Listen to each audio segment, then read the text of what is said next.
E hoje eu quero ler com vocês, meus irmãos, uma passagem que está lá em João, capítulo 1. Vamos abrir lá no Evangelho de João e vamos ler o início dele, mas alguns versículos mais adiante. João, capítulo 1, a gente vai ler a partir do verso 35.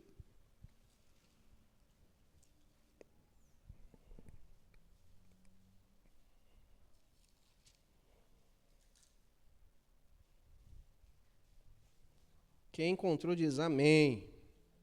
Quem não encontrou diz misericórdia. Não vão falar, né? Mas eu escuto sons ainda de folhas passando. E eu sou um pastor muito calmo, muito paciente, então pode procurar sem pressa. Ou qualquer coisa você escuta e depois você vai acompanhando, porque a gente vai ler esse texto conforme a gente for meditando na passagem de hoje. Então, a partir do verso 35, a gente vai ler até o final do capítulo 1. João capítulo 1, versículo 35 diz o seguinte: No dia seguinte estava João outra vez na companhia de 2 dos seus discípulos. E vendo Jesus passar, disse: Eis o Cordeiro de Deus. Os 2 discípulos, ouvindo-o dizer isto, seguiram Jesus. E Jesus, voltando-se e vendo que o seguiam, disse-lhes: Que buscais? Disseram-lhe: Rabi, que quer dizer mestre, onde assistis? Respondeu-lhes: Vinde e vede. Foram, pois, e viram onde Jesus estava morando, e ficaram com ele aquele dia, sendo mais ou menos a hora 10. Era André, o irmão de Simão Pedro, um dos 2 que tinham ouvido o testemunho de João e seguido Jesus. Ele achou primeiro o seu próprio irmão, Simão, a quem disse: Achamos o Messias, que quer dizer Cristo, e o levou a Jesus. Olhando Jesus para ele, disse: Tu és Simão, o filho de João, tu serás chamado Cefas, que quer dizer Pedro. No dia imediato, resolveu Jesus partir para a Galiléia e encontrou a Filipe, a quem disse: Segue-me. Ora, Filipe era de Betsaida, cidade de André e de Pedro. Filipe encontrou Natanael e disse-lhe: Achamos aquele de quem Moisés escreveu na lei e a quem se referiram os profetas, Jesus, o Nazareno, filho de José. Perguntou-lhe Natanael: De Nazaré pode sair alguma coisa boa? Respondeu-lhe Filipe: Vem e vê. Jesus viu Natanael aproximar-se e disse a seu respeito: Eis um verdadeiro israelita em quem não há dolo. Perguntou-lhe Natanael: De onde me conheces? Respondeu-lhe Jesus: Antes de Filipe te chamar, eu te vi, quando estavas debaixo da figueira. Então exclamou Natanael: Mestre, tu és o Filho de Deus, tu és o Rei de Israel. Ao que Jesus lhe respondeu: Por que te disse que te vi debaixo da figueira, crês? Pois maiores coisas do que estas verás. E acrescentou: em verdade vos digo, que vereis o céu aberto e os anjos de Deus subindo e descendo sobre o Filho do Homem. Glória a Deus mesmo, é um texto muito, muito rico, e a gente vai aprender algumas lições preciosas sobre o que significa, afinal de contas, esse convite, tanto de Jesus, como que os discípulos de Jesus fizeram aos outros discípulos de Jesus. Esse venha e veja, ou vinde e veja, vinde e vê, ou vem e vê. E é muito interessante olhar as perspectivas que nós encontramos na realidade do mundo hoje em dia, né? As pessoas, elas quase que unanimemente, com exceção de algumas, elas têm algum tipo de espiritualidade.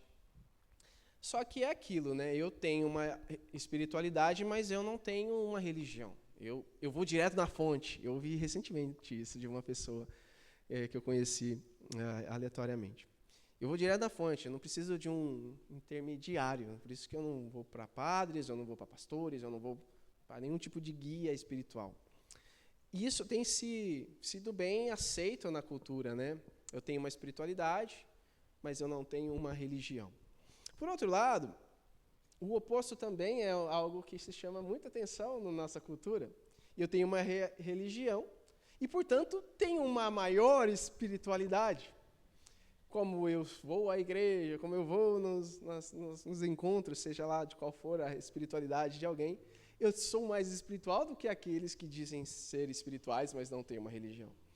E isso vai se prolongando cada vez mais, porque ambas vão na contramão do que Jesus deseja e explica a partir desse texto que a gente viu. Ele não se encaixa na lógica dessa nova espiritualidade cultural, de uma espiritualidade livre, que você personaliza, né? Eu posso fazer o que eu bem entendo com a minha espiritualidade. Não importa no que eu acredito, importa que eu tenho algo que funciona para mim e está ótimo. E ele também vai na contramão da velha religiosidade, né? Não questione, não pense, simplesmente aceite tudo o que eu estou dizendo. Se está falado, é isso, aceite. Jesus oferece algo totalmente diferente e ele fala: venha e veja, venha e confira, venha e a primeira coisa, e examine. Eu acho isso muito impressionante na forma como que Jesus começa a tratar o convite dele. Esse venha e veja, venha e confira por si mesmo. Não tenha uma fé cega, uma fé que não questiona, ou uma fé que simplesmente aceita, o que está bom para mim é isso que importa. E veja como acontece aqui no texto que a gente leu, nesse recorte que a gente leu. A gente leu que João, aqui o Batista, ele tinha alguns discípulos. Imagine só um homem extremamente estranho, que vestia roupas de camelo, comia gafanhoto e mel silvestre, né? Era um tanto que um cara disruptivo, um tanto que rebelde, né? Imagina um pregador rebelde, era o João Batista, né? Ele ia pregar nos lugares não convencionais, nas ruas, né? No deserto, lugares nada confortáveis, né? E ele já era alguém que vinha sendo perseguido, mas ele dizia, né? Eu tenho alguns discípulos, ainda, apesar de tudo isso, eu tenho algumas pessoas que me ouvem, que me prezam, mas eu não sou o mais importante. E ele fala algumas vezes aqui em João, antes de chegar aqui nesse texto: eis o Cordeiro de Deus que tira o pecado do mundo. Ele fala uma vez. Eis o Cordeiro de Deus, fala duas vezes. E vai dizendo, eis o Cordeiro. E parece que as pessoas não se ligaram ainda. Às vezes é preciso bastante persistência, né? Para as pessoas que a gente tanto deseja que se acheguem até Jesus, realmente olhem e falem, vão tentar comprovar por si mesmos, vão tentar ver as evidências. E João Batista começa a dar os sinais, né, tanto os sinais concretos quanto os sinais que apontavam para o seu primo, Jesus Cristo, que ele era, afinal de contas, o Messias, o Cristo. E o convite ainda continua sendo o mesmo. Se vocês ainda têm alguma dúvida sobre quem Jesus é, vem e veja, vem e confira, examine as evidências. É interessante isso porque tanto João Batista quanto João, o evangelista, que escreveu o evangelho, eles tratam, na forma como eles escrevem, é como se ele estivesse dizendo, eu fui de fato uma testemunha. É bem interessante isso. E veja, o primeiro ponto que mostra as dificuldades da aceitação de Jesus, das pessoas aceitarem Jesus, é uma pergunta extremamente honesta que Natanael faz. Eu sei que parece uma pergunta, e é também, é uma pergunta um pouco petulante, sarcástica. Pode, afinal de contas, vir algo bom de Nazaré? Era uma pergunta sarcástica, tinha um tanto de ceticismo na sua pergunta, mas era uma pergunta extremamente honesta. Porque Natanael, assim como o Filipe, como o André, eles eram judeus, e eles reconheciam que o Messias deveria vir de Belém. E aí chega o Filipe e fala para ele, Jesus o Nazareno, Jesus de Nazaré. Aí ele falou, não, acho que você não leu direito os textos sagrados, Felipe. Eu acho que você não conferiu que não pode vir nada bom de Nazaré. Além da má fama, né, da região de Nazaré, tinha a questão do Messias ter que vir de Belém. O que Natanael não sabia, que Jesus de fato veio de Belém, mas que cresceu, né, boa parte da sua vida em Nazaré. Então a pergunta de Natanael é válida, embora seja carregada de desprezo, né? Ainda assim é uma pergunta muito sincera e honesta, que muitas vezes nós temos medo de responder. Quando as pessoas perguntam para nós coisas referentes, ou tanto da igreja quanto a respeito de Deus, como, por exemplo, como um Deus justo, né, nas Escrituras, sabe, manda matar pessoas. E a gente fica com medo ao invés de falar, eu não sei. O que acontece aqui é que Natanael fala, olha, boa pergunta, viu? Não, o Felipe fala, boa pergunta, Natanael, eu não sei essa coisa não.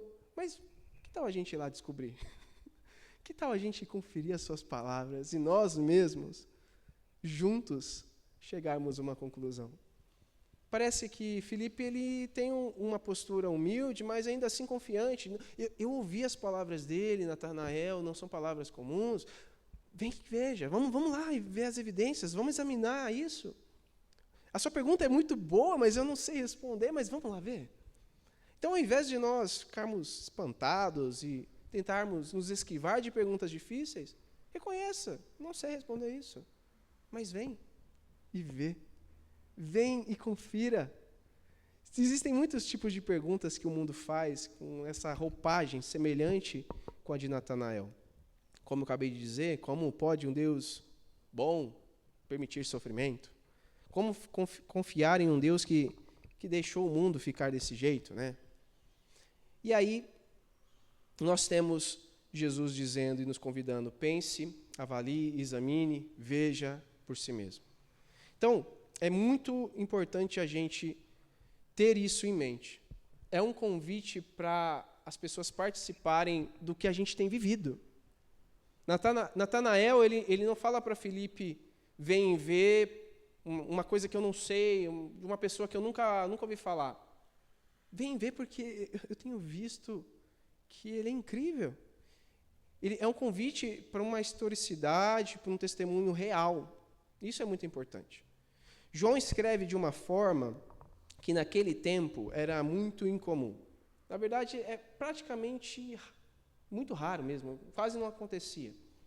Isso, quando havia uma ficção, né, as histórias das epopeias, né, antigas, os mitos, as lendas, nunca era parecido com detalhes os textos. Eu estou convidando vocês a examinarem comigo, tá bom? Eu vou mostrar isso para vocês. Mas o que aparece aqui é que João fala que era a hora 10ª, ou seja, 4 horas da tarde, né, trazendo para nós.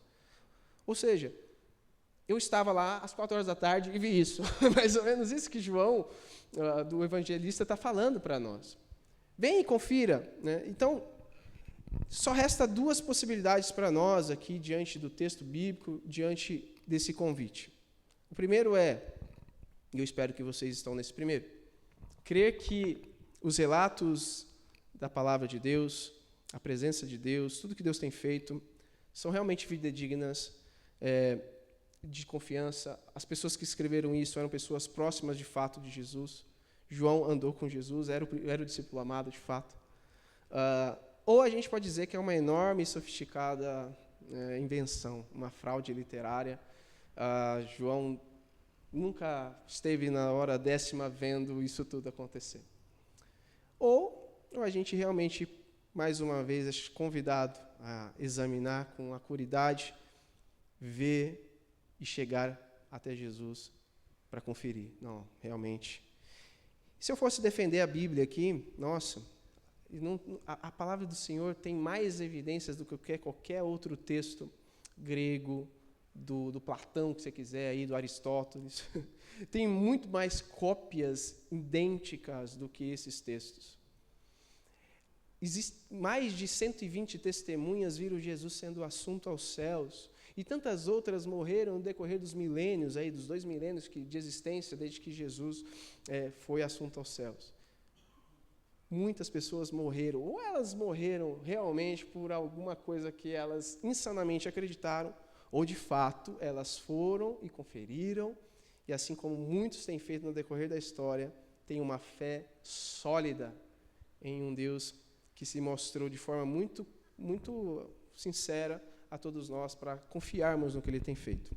Essa é a primeira coisa que esse venha e veja nos representa. Mas há uma segunda que é um pouquinho mais, exige um pouquinho mais da gente. Ela tem mais uma ideia de redirecionarmos a nossa vida. Porque vir significa sair da onde nós estamos para irmos a um lugar diferente. Se eu peço para vocês virem aqui na frente, vocês se locomovem até aqui, e isso vai gerar algum tipo de situação. Então não basta simplesmente acreditar, não basta simplesmente ir lá, conferir as evidências e dizer, beleza, eu acredito. É necessário seguir, é necessário caminhar. O que acontecia muito, e acontece muito também nos dias de hoje, é um número exorbitante de fãs de Jesus. Fãs. Eu quero dar um exemplo para vocês entenderem o que eu quero dizer. Talvez você tenha uma banda ou um cantor que vocês gostem muito, ou uma cantora, sabe? Uma pessoa que faz um trabalho musical lindo e você gosta muito. E aí você vai no show, você vai nos concertos da pessoa e você aplaude, você venera, você acredita no trabalho que ela faz. Você comprovou que é bom. Mas é muito diferente dessa pessoa, por exemplo, do marido ou da esposa dessa pessoa. Porque a partir do momento que os relacionamentos estreitados a esse ponto, não é mais um distanciamento. Nossa, que legal, que bom. Não. A vida é modificada. Ela é uma experiência muito diferente. Jesus, ele chama a gente para segui-lo numa experiência muito distinta da experiência dos clientes ou do fã, daqueles que vão, assistem o culto, que veneram Jesus, acreditam em Jesus, mas não seguem Jesus. Jesus nos chama para redirecionarmos a nossa vida, para nós sairmos do nível de fã, daqueles que leem os textos sagrados, que cantam as canções, para alguém que simplesmente segue e deixa Jesus mudar completamente a vida dela. É interessante isso aqui, porque o que acontece no texto que a gente leu é que os discípulos, os primeiros discípulos ouviram João Batista falar, olha, o Cordeiro de Deus é ele. 2 desses discípulos falaram, beleza, a gente vai seguir ele então. E foram. Um deles é André. André é o irmão de Simão Pedro. E André convida, primeiramente, o seu irmão. Primeira coisa que ele fala. A vida de André é tão modificada que ele não consegue mais deixar Jesus fora da sua casa, da sua família, dos seus parentes. Provavelmente, André não era o irmão casado. Pedro era. Mas parece que André era muito apegado a Pedro. Muito apegado. No primeiro encontro que ele teve com seu irmão, o que era mais importante? Falar da transformação de vida que ele teve. De redirecionamento de vida que ele estava tendo. E ele aponta para Jesus. Ele aponta para Jesus. E eu acho isso lindo porque a gente vê isso nesse começo aqui. Depois Jesus encontra também Filipe e fala, segue. E Filipe vai. E aí Filipe encontra Natanael. Natanael tem um pouquinho mais de resistência. Pedro também teve, é que a gente tem aqui um recorte. Tá? Um outro momento a gente fala sobre Pedro, sem problema nenhum. Mas Natanael, ele olha assim, e aí ele também se achega, porque ele viu algo diferente em tudo aquilo, e como Jesus se manifestou para ele. E eu quero dar atenção para o que Jesus diz para Natanael. Como Jesus fala que é seguir ele. Porque Natanael fica extasiado com o que Jesus fala para ele, se lança aos pés de Jesus e fala, tu és o Filho de Deus, mestre, tu és o Rei de Israel. Aí Jesus fala para ele, porque te vi debaixo da figueira, crês, coisas maiores verás. em verdade vos digo. É muito diferente o que Jesus está falando. A gente vai ver ele fazer isso muito no Evangelho de João. Em verdade. Só que, infelizmente, em português, a gente não consegue captar a profundidade do que Jesus está dizendo. Primeiro porque, em verdade, é a palavra amém, né? Amém. Que significa, e era muito usado sempre, apenas no final de uma palavra. E era para afirmar o que o outro disse, não o que você mesmo dizia. Por exemplo, estou falando aqui, vocês, amém, é isso é verdade. Testifico, isso é uma verdade. Só que Jesus ele não fala a respeito do que ele ouviu, ele fala a respeito do que ele está falando. E ele não fala somente um amém, ele fala amém, amém. Que é um símbolo total de interesse no que ele está dizendo. O que eu estou dizendo é tão profundo, é tão real, é mais real do que a sua respiração. É tão real quanto, ou mais. É um amém, amém, é verdadeiramente uma verdade. O que eu digo deve ser agora não simplesmente aceito, mas tem que ser o que vai modelar a sua vida. Natanael, será que você está pronto para isso? Em verdade te digo, ou vos digo, não existe nenhum paralelo em todo o Novo Testamento, ninguém mais faz isso. Ninguém arroga para si uma verdade, ninguém arroga para si uma verdade absoluta, completa, inteira. Jesus faz. E ao dizer isso, Jesus está afirmando, eu estou removendo de você, Natanael, e de todos os meus outros discípulos, esse direito, ou essa mentalidade de que aquilo que não é agradável, aquilo que não é bem quisto, bem querido por vocês, vocês podem lançar fora. Que as minhas palavras que não descem bem, vocês podem, não, essa aqui não é uma verdade. Não, ela é um amém, amém. As minhas palavras são verdadeiras demais. E elas devem ser o núcleo da onde a vida de vocês vão ser modeladas. O convite de Jesus para Natanael e para todos nós é: as minhas palavras, quer sejam agradáveis ou não, são a verdade. E devem ser aonde vocês constroem a vida de vocês. Aonde vocês circundam. A minha palavra é vida.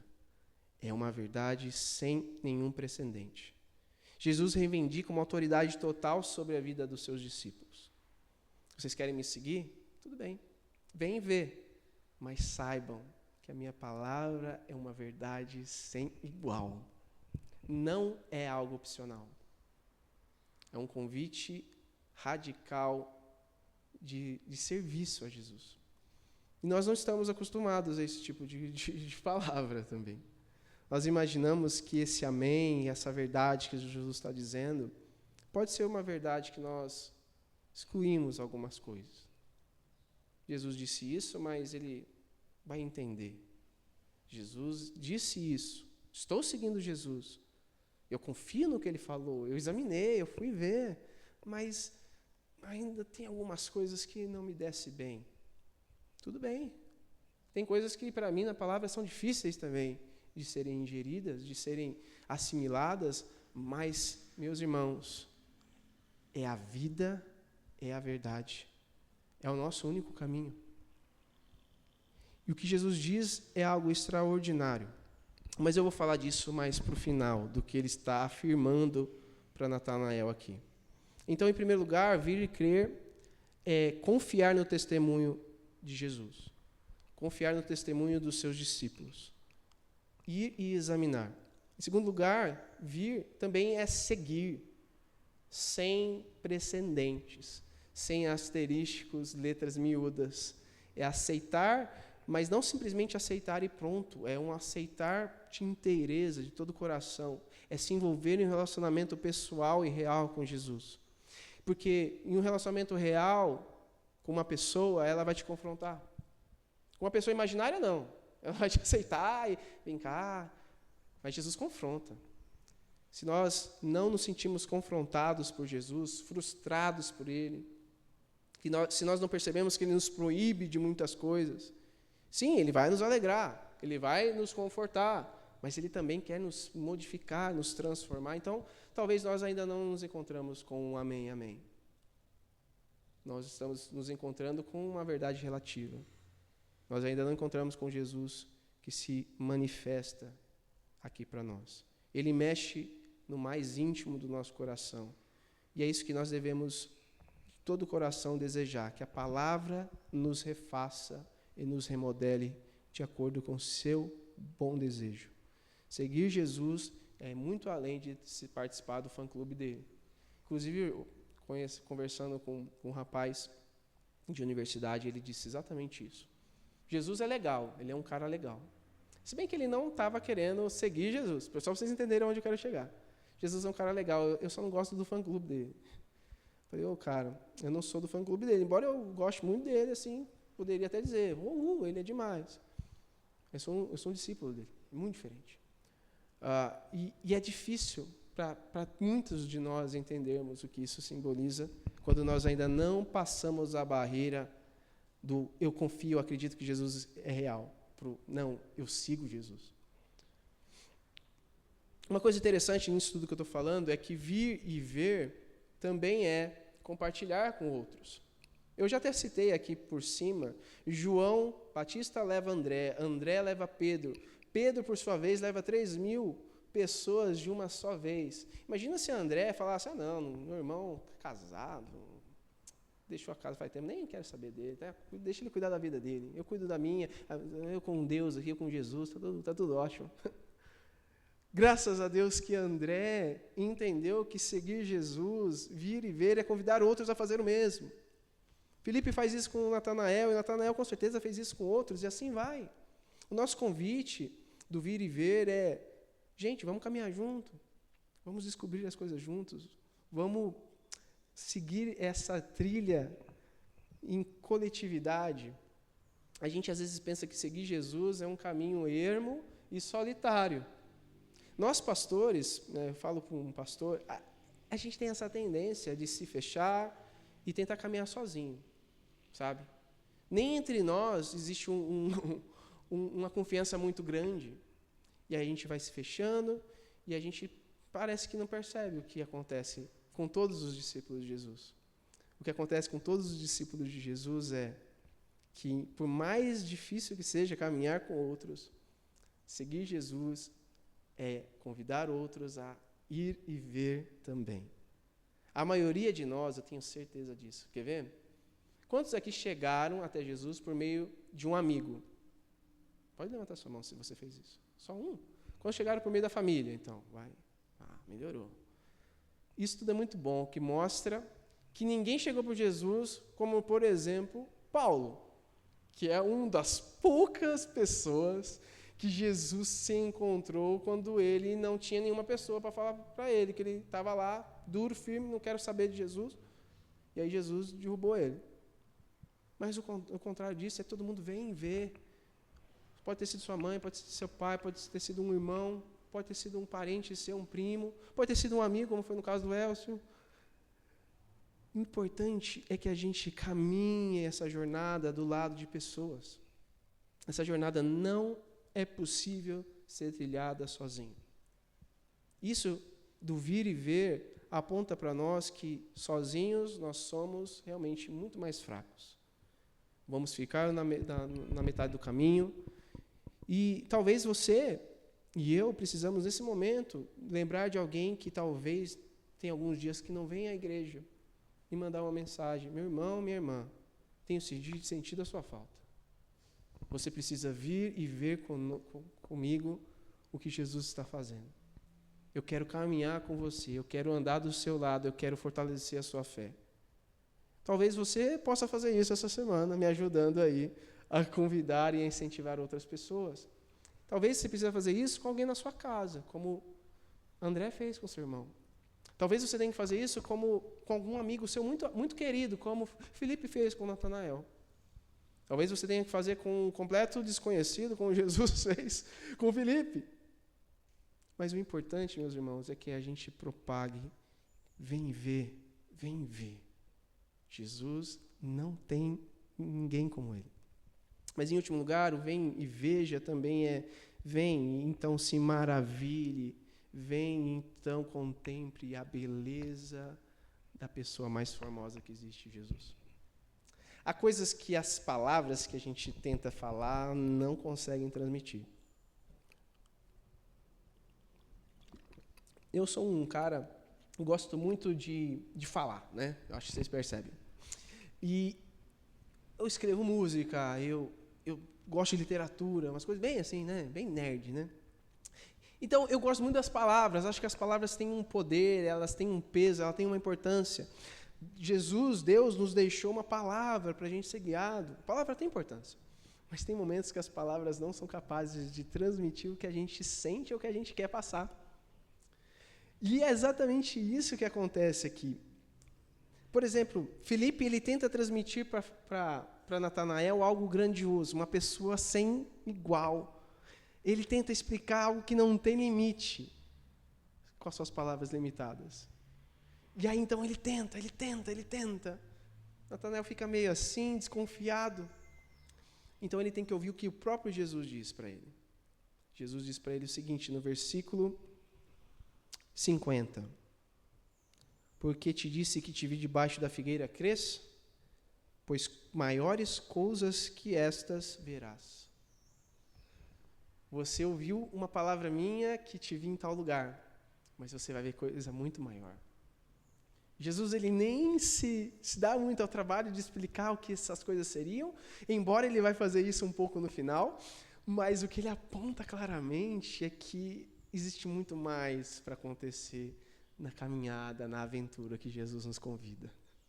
Jesus é maior do que simplesmente toda essa ideia do que você tem que crer e acabou. Você tem que vir e aprender. Ou você vai assimilando e vai aceitando o que a sua religiosidade deseja. A palavra de Jesus é um convite a um caminho de uma aventura transformadora. E é isso que acontece exatamente no encontro dele com Natanael. Natanael está rígido, ele está cético, ele está sarcástico. E Jesus diz para ele, aqui está um israelita onde não há dolo, onde não tem defeito. Olha só o que Jesus fala para ele. E olha, as palavras de Jesus, elas não são motivadas por tudo isso que às vezes a gente tem. Eu falei isso para provocar. Ele era cheio de dolo, mas eu provoquei ele. Ele tinha muito defeito. O primeiro era duvidar de mim. Jesus podia falar isso. Mas quando Jesus fala algo, é porque ele sabe que é. Se você ler um pouquinho antes, o mesmo acontece com Pedro. André leva o seu irmão até Jesus, e quando Jesus olha para Pedro, diz, tu és Simão, o filho de João, mas tu serás chamado Cefas, que significa uma rocha. Tu vais ser uma pedra, onde eu vou fazer coisas grandes através da sua vida. Mas espera aí, o Pedro, aquele homem sanguíneo, levado por todas as suas emoções, que corta a orelha dos outros, como assim? Esse homem que duvidou do que Jesus era capaz de fazer em boa parte da sua caminhada? Sim. Então, quando Jesus fala para Natanael que ele era um homem, um israelita perfeito, onde não tinha defeito, vamos colocar assim, era assim que Jesus via Natanael. Porque, assim como Jesus via uma rocha em Pedro, embora Pedro fosse muitas vezes um covarde, que nega Jesus 3 vezes, Jesus também vê num homem cético, num homem sarcástico, uma pessoa de um caráter sem igual. Cara, isso para mim é surpreendente. De verdade, meus irmãos, isso para mim é algo lindo de se ver no que Jesus está fazendo. Porque Jesus conhece os nossos corações como nenhum outro, meus irmãos. Jesus sabe o que passa no nosso íntimo como ninguém mais consegue imaginar, nem nós mesmos. Jesus diz para ele, eu te vi, Natanael, debaixo da figueira. E, meus irmãos, eu tenho dificuldade de pensar que foi assim, Jesus estava caminhando e passou em algum momento e viu Natanael debaixo da figueira. Porque se fosse isso, Natanael perguntaria, tá, legal, mas quando que você me viu debaixo da figueira? Quando que você passou por mim, me deu um oi? Não se trata de algum momento que foi antes ali de Filipe convidar, alguns minutos antes. Eu não sei exatamente do que é, né? Porque não fala para a gente, mas o que aponta é que era para algo muito mais profundo, muito mais particular, muito mais, sabe, único na vida de Natanael.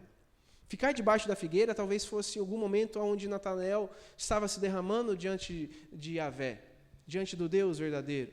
Pode simbolizar algum momento de luto, talvez, que ele passou na sua vida e sempre chorava debaixo da figueira.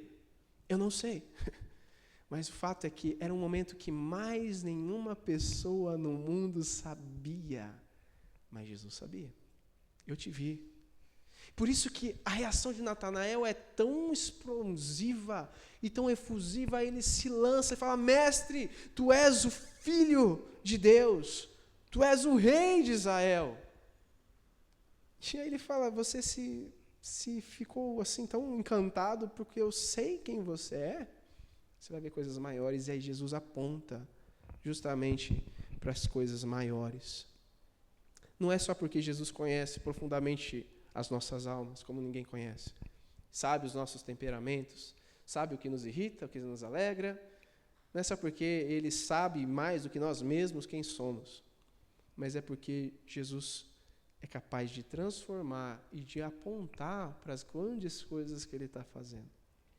Você sabe, isso acontece em todas as Escrituras. No Antigo Testamento é assim também. Farei de você um pai de multidões. Um homem que não era pai. Tinha um rapaz lá, debulhando trigo, covarde, com medo.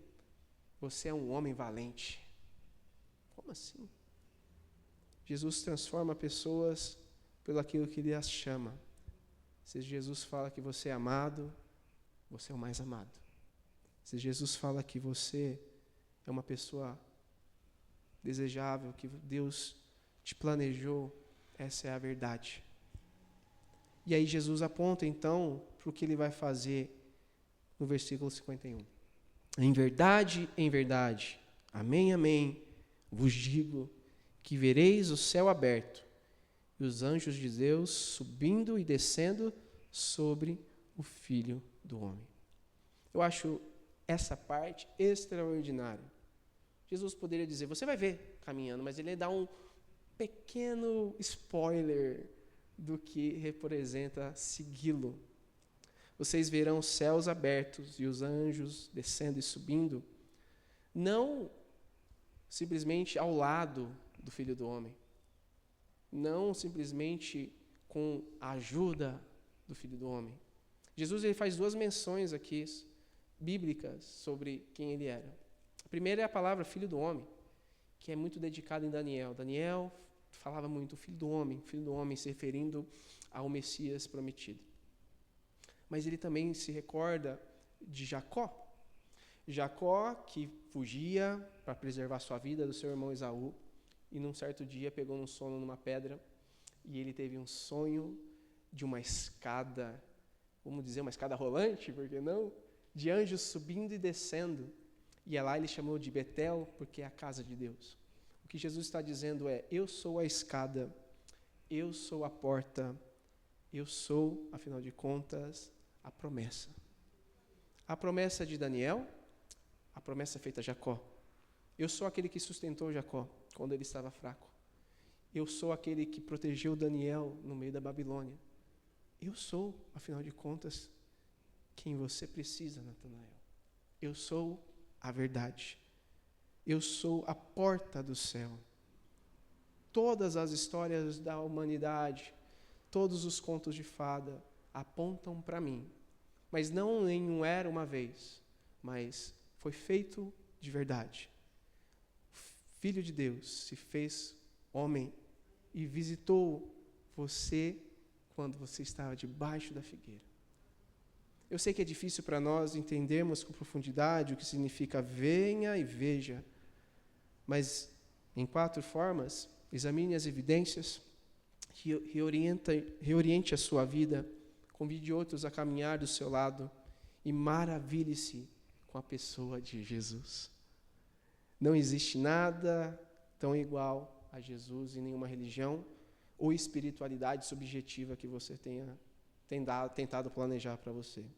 Mas ele te oferece um encontro real, onde você pode verificar, se transformar e se maravilhar com a beleza da santidade da pessoa, da grandiosidade do caráter que ele tem.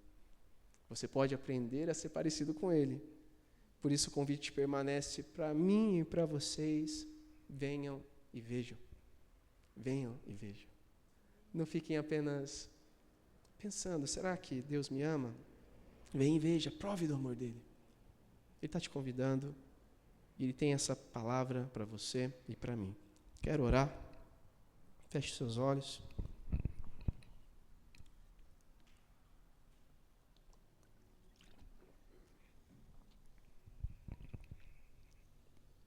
Senhor Jesus, muito obrigado. Tua palavra, ela nos orienta, Senhor. Ela revela para nós a beleza que há em Jesus e também mostra as palavras do seu Santo Espírito para nós. Não há nada que o Senhor fale que não esteja de acordo com as suas santas Escrituras. Por isso, Senhor, nos ajude a amar o Senhor, a vir e ver, mas não simplesmente confiar, mas ser um discípulo. Mas não simplesmente um discípulo que também não tem nenhum momento de alegria, mas um discípulo que convida outros a participarem desse banquete e que consegue se maravilhar com a grandeza, com a magnitude que o Senhor tem. Nós te louvamos, Senhor, porque não há ninguém como o Senhor. E o Senhor nos amou, Pai, antes mesmo, Deus, de nós o conhecermos, como o Senhor amou Natanael, como o Senhor amou Filipe, como o Senhor amou Pedro, André, João Batista. Nós cremos que o Senhor também nos ama. Cremos que o Senhor quer caminhar conosco. E o convite permanece, Deus, sobre nossas vidas, sobre nossos corações. Devemos abrir mão. Devemos esquecer, Deus, dos nossos próprios projetos.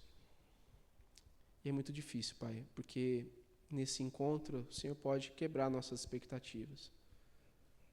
O Senhor vai, talvez, nos convidar a fazer coisas radicais, coisas que rompem, Deus, o paradigma. Mas nos dê coragem para seguir o Senhor, nos dê coragem para amar o Senhor, para entregar nossas existências aos Teus pés, certos de que o Senhor é a porta, o Senhor é a escada, o Senhor, Deus, é onde tudo é construído. Abre os nossos olhos para ver isso. Abre nossos olhos para nos lançarmos como Natanael aos Teus pés e dizer, Tu és o Filho de Deus, Tu és o Rei de Israel, o Rei do Universo. Queremos Te seguir, aonde fores nós iremos, aonde dormires dormiremos. Guarda-nos, Pai, abençoa-nos, proteja-nos com a Sua mão poderosa e leva-nos de segurança até os nossos lares. Abençoe também a todos quanto forem alcançados através da internet ou qualquer outro meio que a gente tem apregoado a Tua palavra. Alcance a região de Souzas, Pai, para a glória do Teu nome, e usa-nos, Pai, como obreiros, como servos do Senhor. Queremos convidar outros a vir e ver. Queremos convidar outros a participar, Deus, e a seguir o Senhor. Nós Te pedimos a Sua bênção sobre todos nós em Cristo Jesus. E que a graça do Senhor Jesus, o amor de Deus, nosso Pai, e as palavras, o poder, a orientação do Espírito Santo esteja sobre todos nós, irmãos, até que Jesus realmente desça das alturas para nos buscar e nos levar até o nosso lar novamente. E é nele que nós oramos agradecidos. Amém.